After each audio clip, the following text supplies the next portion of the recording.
that is the diagram that all of us are going to use. And why are we using this diagram? Is because we have 3 electrolytes here. If you're very keen, you'll see one here is the potassium, the K plus.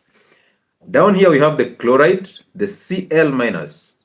And down here we have sodium, the Na positive or plus.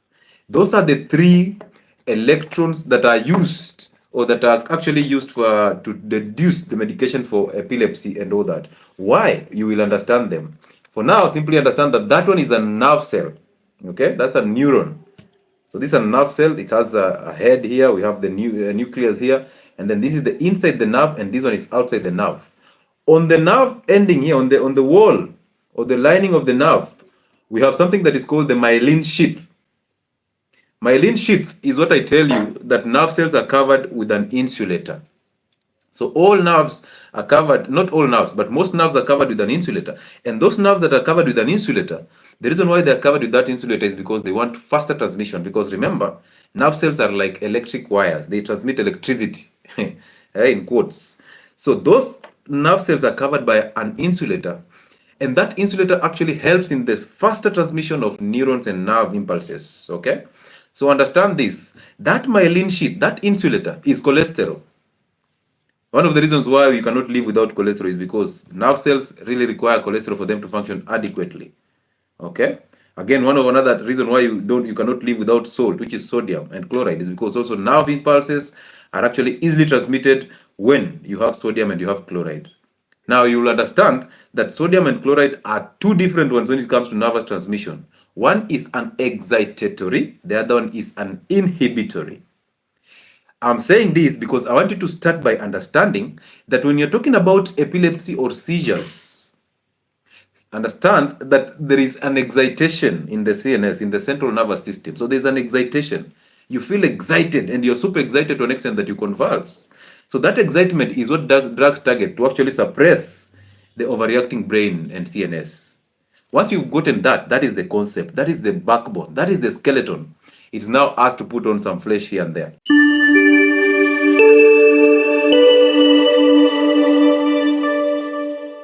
So the flesh is, we have neurons, and these neurons are taking in sodium, they are taking in chloride. Some are pumping out sodium and pumping out potassium, pumping out chloride. And that exchange of neurons is where the seizures start from. Because for you to excite a nerve, you must pump in sodium. Now, I have already started, but before I even start with that diagram, allow me to take you through this story here now. So we have seizures, we have epilepsy, we have convulsions, we have status epilepticus, and then we will manage epilepsy and seizures in pregnancy.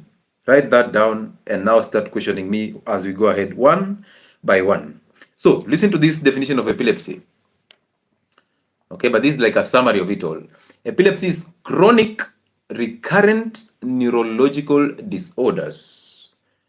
Disorders, not a disorder, disorders. So it's chronic and recurrent and also neurological. Neurological means nerve disorders. So neurological, neuro is a nerve. Neurological disorders characterized by sensory problems. So therefore no pain. You might end up having no pain at all. That's why these people can hurt themselves without feeling the pain. And then we have motor disturbance. So inability of these children, of these people, to coordinate their muscles.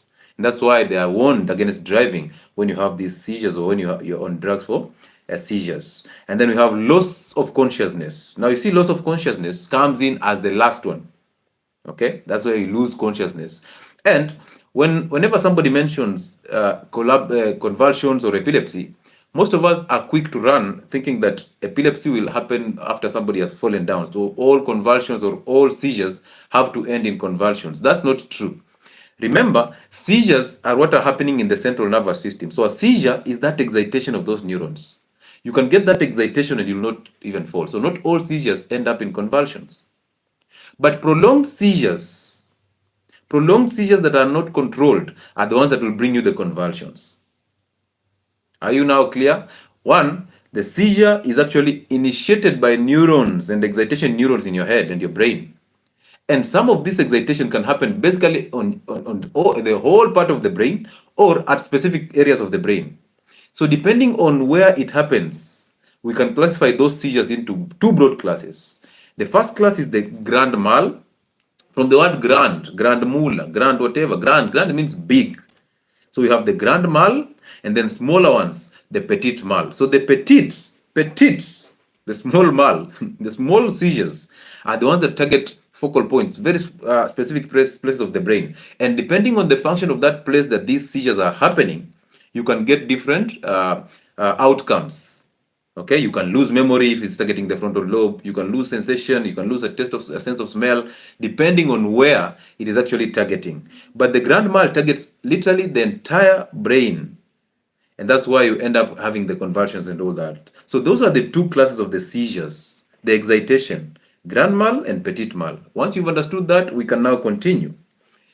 After you've understood that, so the grand mal is the one that is prolonged, and then you end up convulsing and your muscles get to relax. When the muscles get to relax, the bladder muscles also relax and somebody gets to urinate. You've seen most of them, after they've fallen down, they start urinating.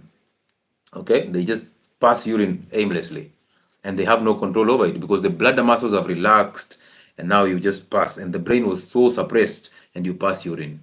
However, on that note of passing urine, I remember when when I was a small boy in the village, there were very rare cases of this epilepsy, but at least once you'd see one guy here, another one in that other village and all that, okay? So the weird part is that when these guys fall down and they urinate, our parents used to, they used to sell fear to us successfully. They used to lie to us that if you end up skipping that urine, or if you go past that urine of somebody who has epilepsy, guess what will happen? You're the next. Hey, you're the next. So if somebody's convulsing here, you're supposed to run through the other door. You see how the stigma started? So it became so bad that the parents used to hide their children. And then they told us that when you get near fire or when you get near water, that epilepsy loves water and loves fire. So if these guys sit near fire or the fireplace, chance of them convulsing is so high. They will fall into the fire and they'll burn because there's no pain.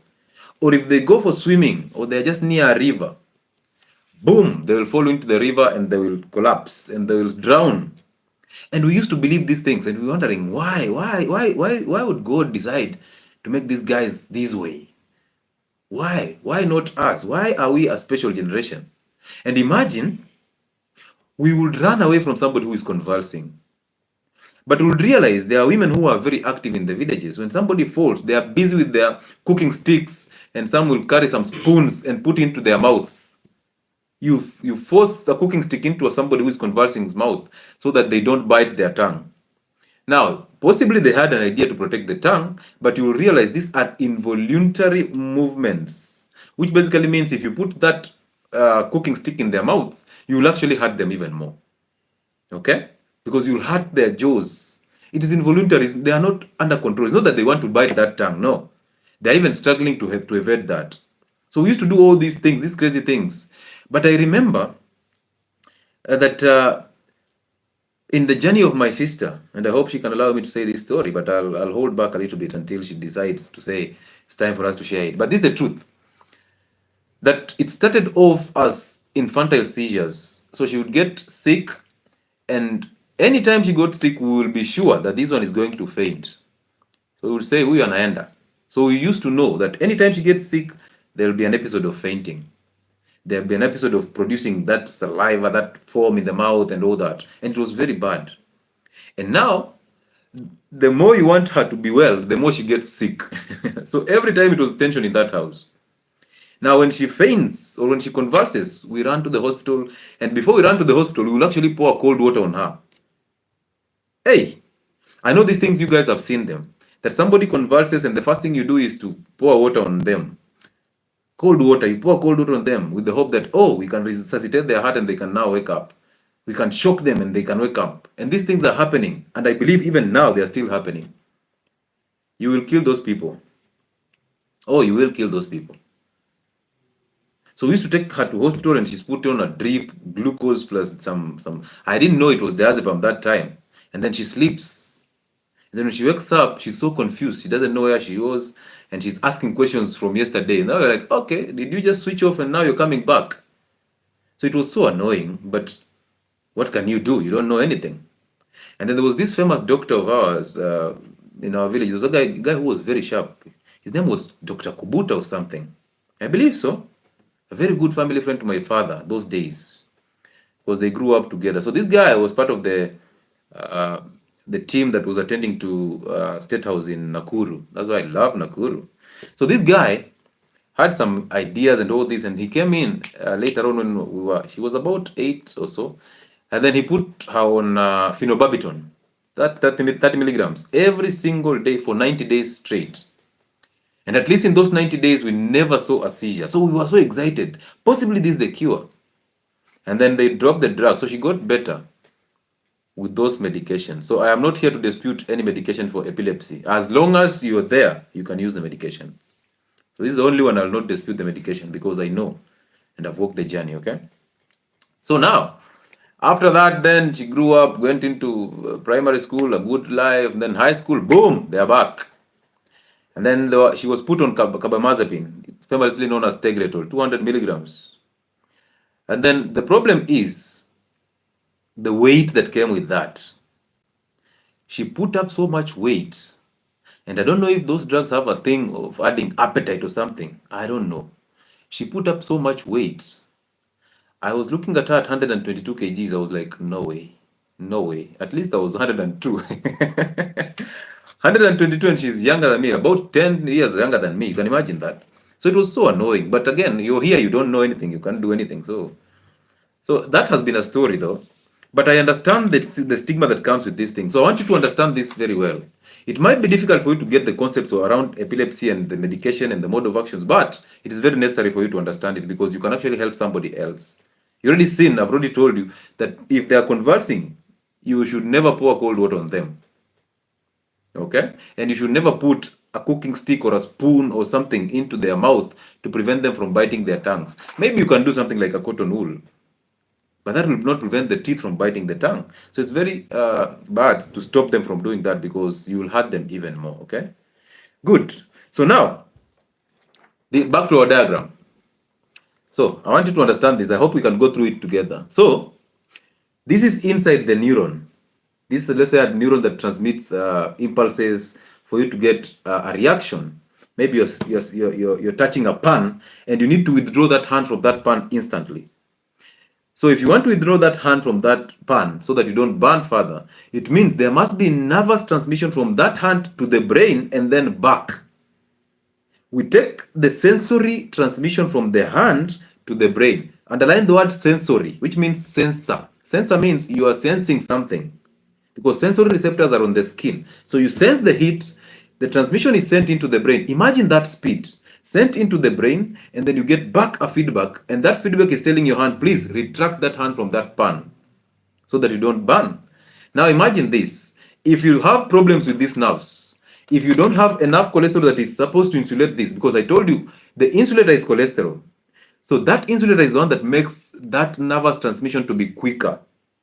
So if you have problems with nerves, if you have sugar problems, if you have low cholesterol in your system, these nerves are already altered. Therefore, the transmission of impulses is actually diminished.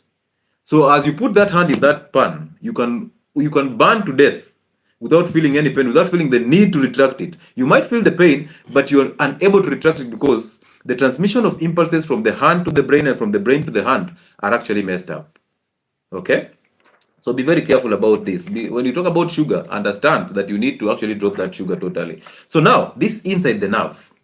And I hope people on TikTok will still see this though. Okay, so this is inside the nerve and this is outside the nerve. And this is the head, so it's transmitting all these impulses. Now look at it this way. We have 3 electrolytes: sodium, chloride, and potassium.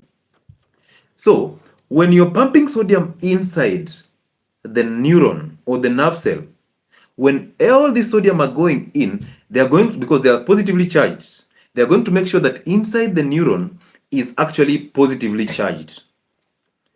Understand that before I move. So the sodium that are coming inside are going to make it positive. And when you say positive, we say it is activated. So the sodium are going to make this nerve activated, which means this neuron will be super active, right? So it will be very fast, pumping neurons, all that, the firings and all that. And that is where epilepsy is coming from, because a high influx of sodium, influx means entry, efflux means exit. So influx. So a high influx of sodium into the neuron will cause you the epilepsy.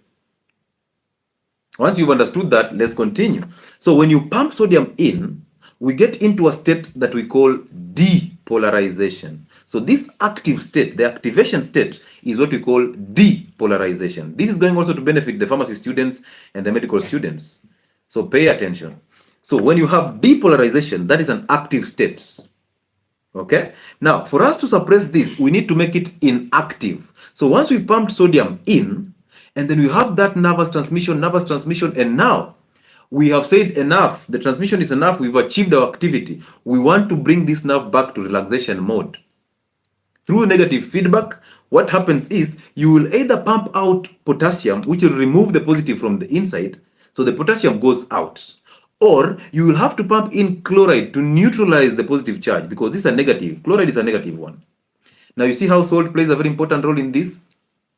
So you have sodium and you have chloride. All of them are regulating each other. So when you pump more sodium in, you activate the nerve. You transmit neurons very fast. You get excited. Now when you've gotten excited and now you're relaxing, you have to pump in the chloride so that it neutralizes the sodium, and now we have a negative state. When you have a negative state, that is called deactivation. Okay, remember the first one, the positive one, was activation. Now we have deactivated, neutralized it. That is deactivation. And that state that is called deactivation, when you're pumping out potassium or when you're pumping in chloride, that state is what we call hyperpolarization. Do not struggle with the cramming the names. Simply understand we have two states, the activated state and the activated state. For the medical student and the pharmacy student, we have depolarization because we pumped in sodium, and then we have the hyperpolarization because we are pumping in the negatives. Now, understand this. Here, when we are pumping in chloride, for us to make sure that nerve does not overreact, there is a neurotransmitter here that is called GABA, gamma aminobutyric acid, GABA. Why is this GABA important? This GABA is the neurotransmitter that most of the drugs activate. Remember, in epilepsy, we have this neuron being super excited, so we want it to relax. So therefore, we pump in drugs that will activate, pumping chloride into the neuron for us to deactivate the nerve. Therefore, most of the drugs that actually target this or are used in epilepsy, they target this neurotransmitter called GABA. And they activate GABA because GABA is an inhibitory neurotransmitter. When I say inhibitory, we already understood it deactivates the active nerve, right? So now it becomes an inhibitory neurotransmitter. So most of those drugs, the diazepams, the phenobarbital, the phenytoin, what they do is they activate GABA. And when they activate GABA, they pump chloride inside the activated neuron. And when that happens, the neutralization happens and your brain goes into relaxation mode.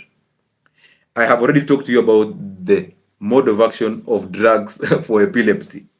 Look at that. Because this is the home of healthcare. This is a home where we make medicine look very easy. We make pharmacy look so easy to understand. So most drugs, once you've understood that when you pump in sodium, I am going to activate this neuron. And when I pump out potassium, or when I pump in chloride, which brings in the negative effect or the negative charge, I am going to actually cause hyperpolarization, and this neuron will become inactive. Therefore, seizures will start going low. But when it's activated, we are hyper. That hyper, excessive and uncontrollable neurotransmission in the brain, the hyperactivity, that is what is causing the convulsions. Now, when you have convulsions, that is not epilepsy. Those are just super activation of the neurons in the brain. Those are seizures. Now, when these seizures prolong, they can actually cause you the jerky movements, the involuntary muscle movements, and that's what we call now convulsions. Even falling and urinating, that is now convulsions. Okay? And now when this is chronic over a long period of time and it's very recurrent, that is now epilepsy. Do you understand the difference now? So we start from a seizure, we grow into convulsions, and then now we grow into epilepsy. which is now a condition. And now, when you're having all these issues, all this excitation and these convulsions over and over, and these convulsions are lasting for more than 5 minutes, that is now what we call status epilepticus. It is an emergency and it needs hospitalization.